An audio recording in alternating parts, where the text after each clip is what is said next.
Hey Jeff, welcome to the show. As a way of getting started, tell us about yourself. Yeah, thanks for having me, Brian. Happy to be here with you. So my name is Jeff Teppel, born and raised in Philadelphia, Pennsylvania. I now reside in beautiful, sunny Miami, and I work for an organization called GDS Group. We are a pipeline partner to a lot of large technology companies in the form of physical and virtual events. And I run sales for a portion of the business focused on enterprise accounts. So happy to be here, happy to share a little bit more about my experience and hopefully help some of the people listening today. Cool. Why'd you get into sales? I think I stumbled into sales, Brian. Go I'm not figure. sure that I chose sales as an occupation. So a little bit about my background. So I actually, about 5 years ago, was addicted to drugs and alcohol in a really bad way. Couldn't really find myself and was going nowhere fast. And I finally, waved the white flag. I said enough was enough, and I had moved down to South Florida, into Port St. Lucie for rehab, recovery, and trying to get my life back on track. That landed me into a halfway house, and at this halfway house, they required me to have a job, believe it or not. And the job they offered me was a pool boy job, so a pool cleaning job, where they gave me a little white Ford Ranger, and had no air conditioning. I was driving around for $5 an hour. So I got about $75 cash every single day. And about 8 months into that job, I was absolutely miserable. I hated everything about it, and I knew that something had to change. And through my process of recovery, I knew that nothing was going to change on its own. If I wanted something to change in my life, I had to action it on my own. So I called my brother, who had lived in Miami, and asked him to find me some type of work somewhere. I'll do anything else. So his wife at the time, it was an event coordinator for GDS Group. She got me an interview, and that's how I landed my first role in sales. So that's kind of how I guess sales found me instead of I found sales. And you like the air conditioning. The air conditioning was the biggest perk of the job. Yeah. And what was it like starting that? Because it's a lot different than cleaning a pool. Uh, Brian, so when I started this job, it was marketing focused, so putting on events in the marketing world. And my first day on the job, I looked to the person next to me, who, funny enough, is now my fiance. And I said to her, "What do I do? What is all of this? I don't even know what e-commerce means." Like I knew nothing about nothing, and that was the only thing I was sure about. So it was a completely brand new experience, but in a way, I think that really benefited me, because I was a completely blank slate, and essentially the process that I took is the same process that I learned in recovery, which is find somebody who has what you want and copy what they do. It's the same way I made it through high school, which is the best way to get an A is to copy. So I literally listened to phone calls and copied the best people around me, stole the best of what they did, and tried to incorporate it as my own. Yeah. And how long did it take before you felt comfortable doing it? Oh, comfortable. 5 years?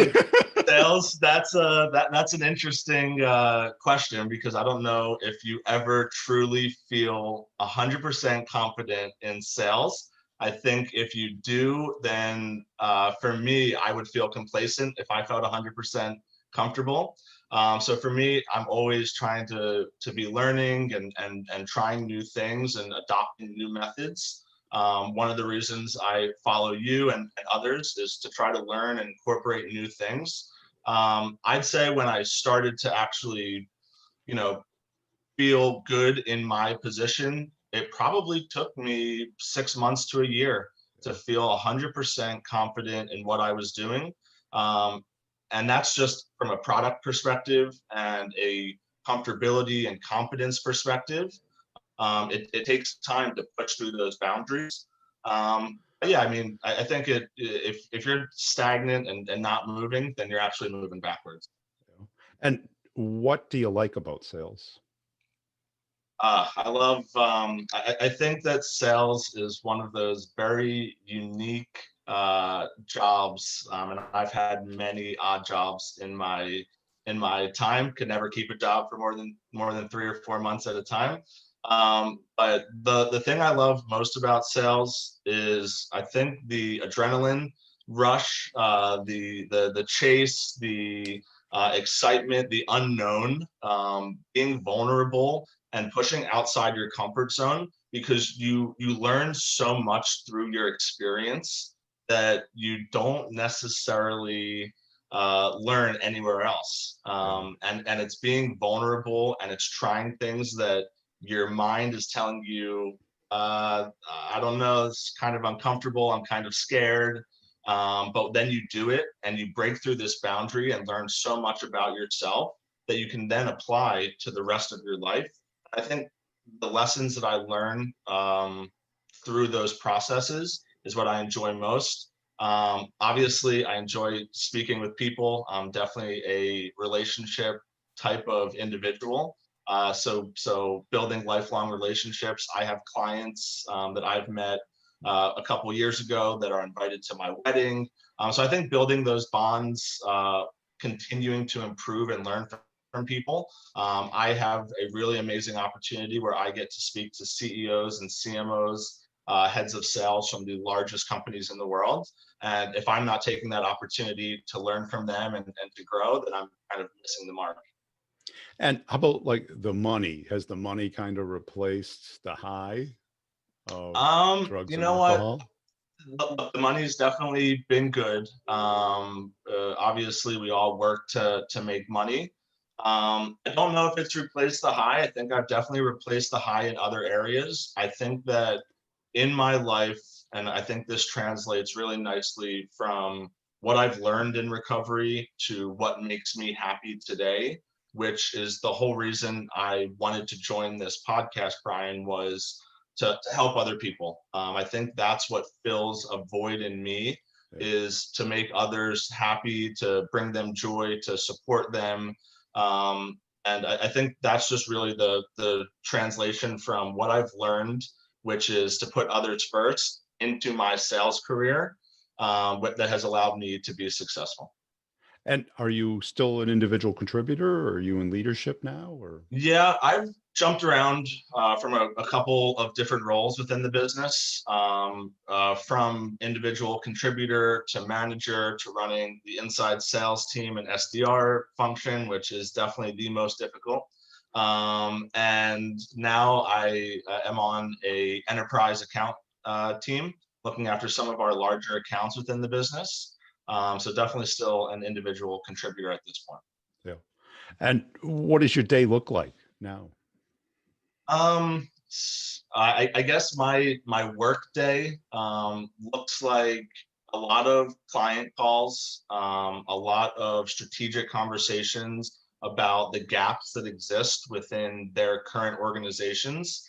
I think we, as salespeople, get comfortable in what is in front of us and don't necessarily continue to push and look to the future. So I almost find myself at times getting complacent, where I'm like, okay, I have this great book of business, they're working with me a ton, and I forget to explore the areas that we're actually not working with them, or the areas that we can continue to help them and learn about their business to become a better partner. So most of my day is spent on client calls, engaging with them, making sure that they're well taken care of. But my roots at GDS were cold calling and being able to engage people, deliver value, schedule appointments, and deliver discovery and solutions calls. And that will never leave me. I have a video on my LinkedIn where I actually I cold called Jason Mraz, the singer, and I called him uh, 2 or 3 days before Mother's Day. So it's my mom's favorite singer. found his number, his contact details. I cold called him, and I convinced him very generously from Jason to make a video for my mom for Mother's Day. So that's kind of my roots, is being able to cold call, and I enjoy that so much. And even within current accounts, but new business relationships or new business units, that is still the approach that I take, is a cold call, introduce myself, and then I have another 4 strategic accounts that I am that are white space or new business opportunities that I'm calling into every day as well. So you've moved up pretty fast in 4.5 years. What do you attribute that to? You posted a video the other day about what does a good salesperson look like, or how do you explain that? What do I attribute my success to? I think I attribute it to, number one, I think always staying humble. I think always be willing to learn and try new things and grow and push yourself outside of your comfort zone. I think detaching myself from the emotions of an outcome or a rejection or any of that. I know that in my life, the experiences that I've been through, nobody is going to ever make me feel worse than I've made myself feel in the days when I was, running the streets and in a really bad way. Yeah. So I have very thick skin in that regard.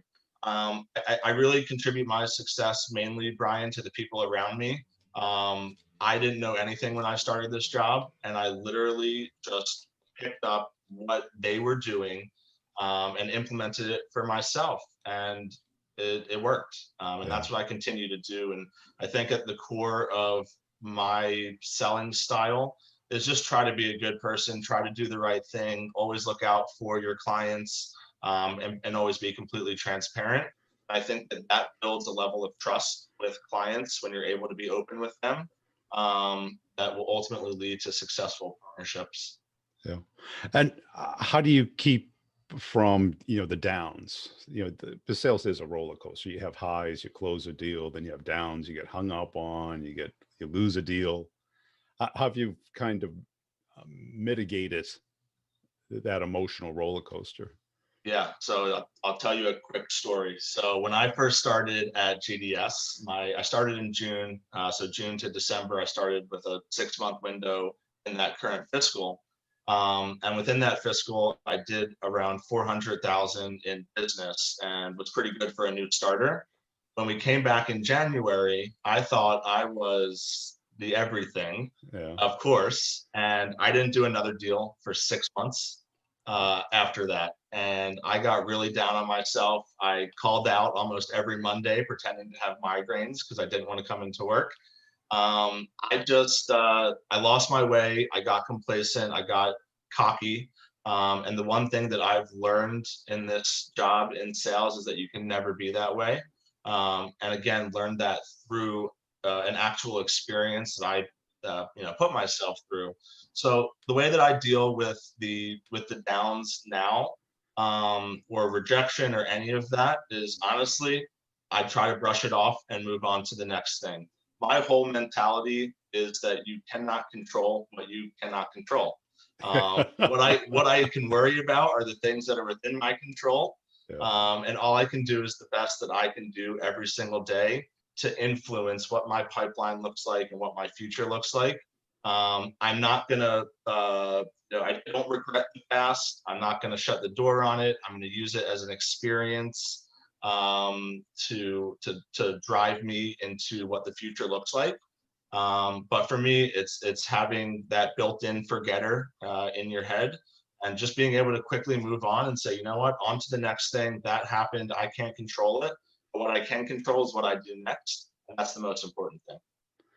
And are you more motivated by the success, or the pain of seeing where you've been and not wanting to go back there?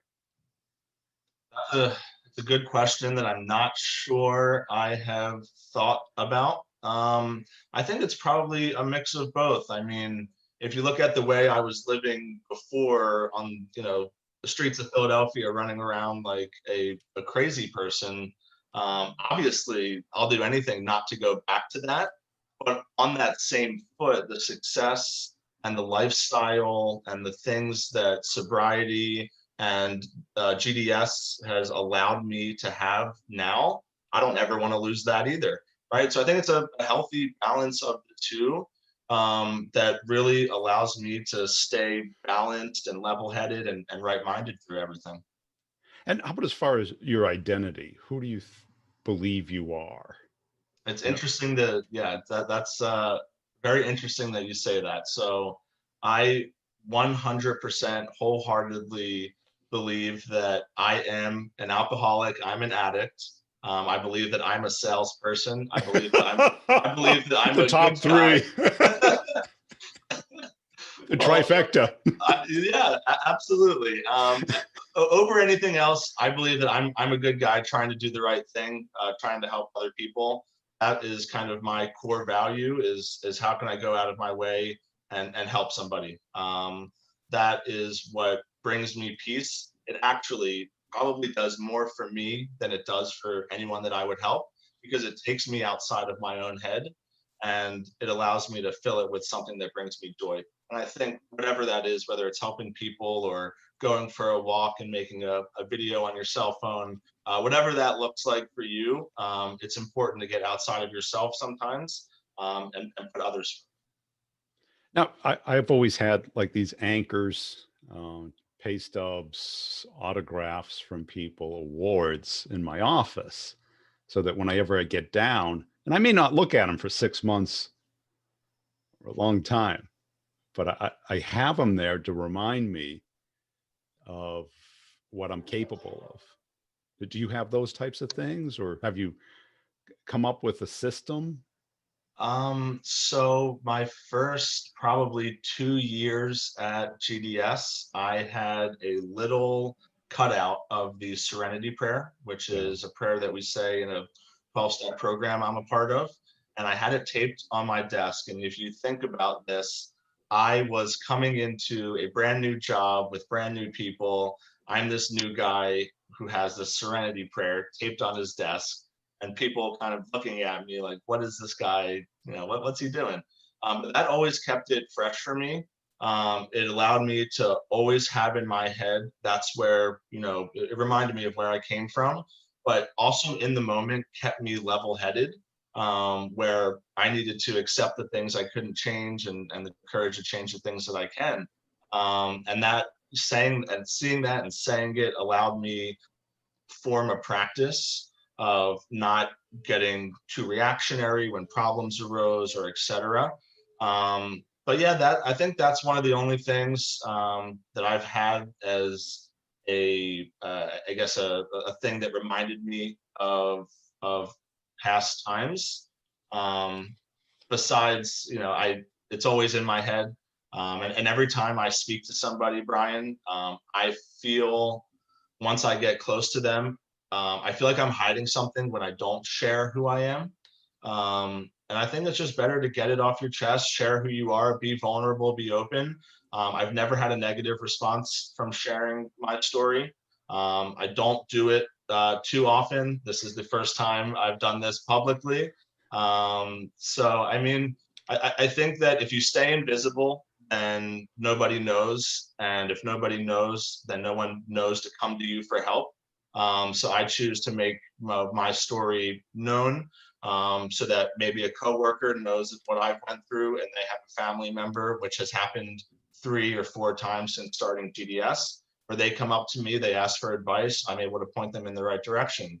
So that's why I think it's important just to get, put yourself out there, be vulnerable, be open, and hopefully that opens up the right doors for you.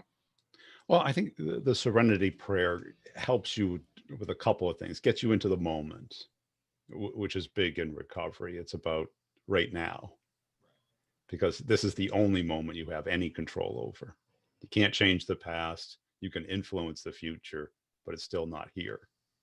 And then to focus on the things you can change and recognize the things you can't, which, the things you can't, you worry and have anxiety about. And it puts all your energy on the things that you can. And I think that process is very helpful in sales, because we sit and what are they going to say? Well, you don't know until you talk to them.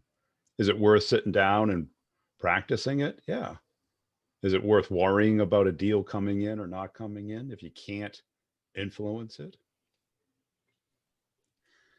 How about as far as coaches within the company? Did anybody take you under their wing?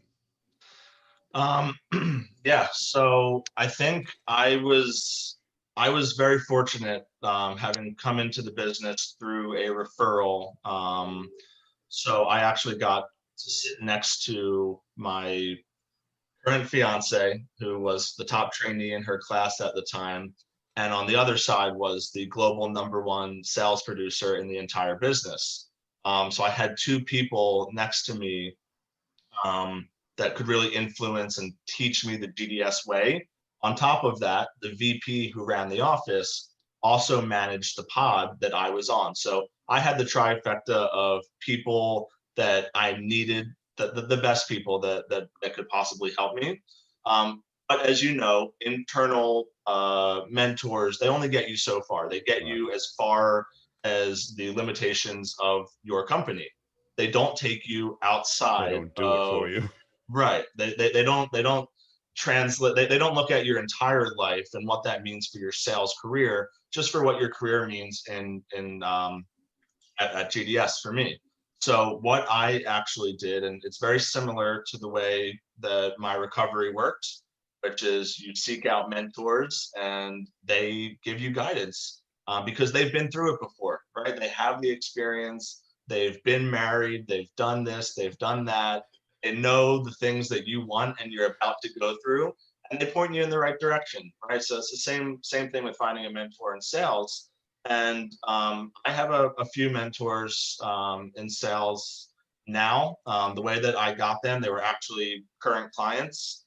So a few guys from IBM, who's one of our key accounts at GDS, and then a few other guys from various groups, whether it's Salesforce or some smaller technology companies, where I was engaging with these senior sales leaders. And I don't know if I intentionally sought them out for mentorship, but I knew that I wanted to be close to them and I wanted to learn from them.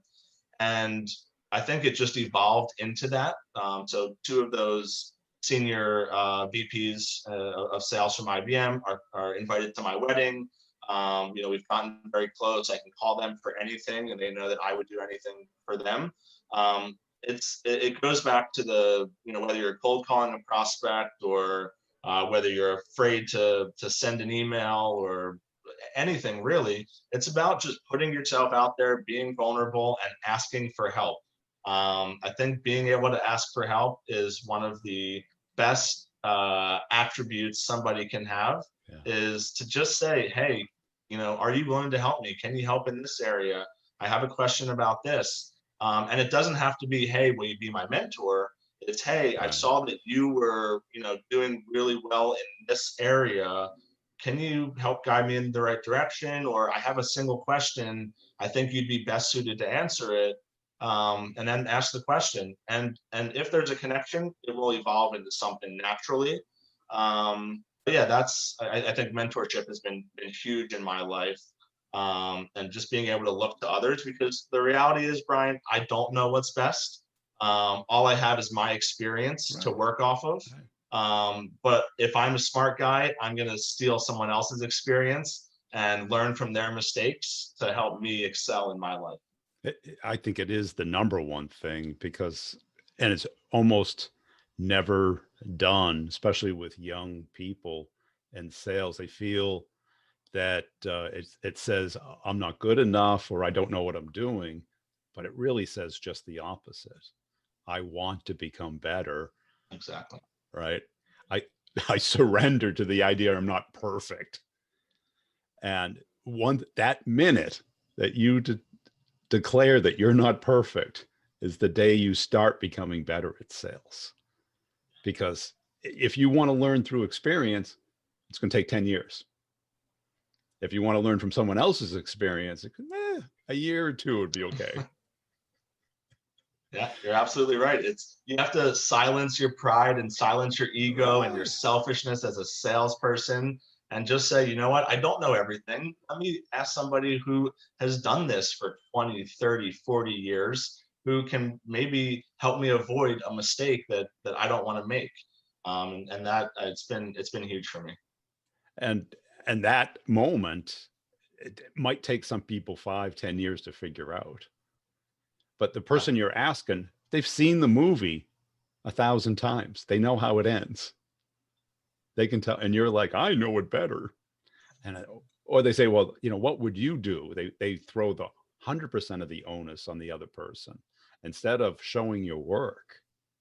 Like in school, where the teacher says, well, show your work and how you, in math. I don't know if you remember that. It's like Hmm. they want to see your work, how you got to the answer, because they can't help you unless they see what your thought process was. You come up with the wrong answer, but you don't know how. Why'd you come up with that answer? And I was the guy who just had the answer because I copied off the person next to me. Right. So You didn't learn anything. I didn't learn a thing. You got the A though, right? That's right. Well, where do you want to take your career? That's a really good question. It's a question I get asked often with current clients offering jobs, etc. I'm happy at GDS. GDS is a great company.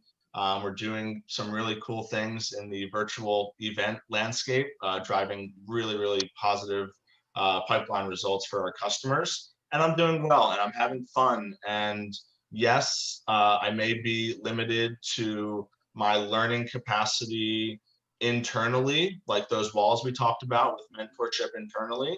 But that doesn't mean I can't go and learn and figure out new things on my own, and connect with guys like you and other sales leaders throughout the world are just a phone call away.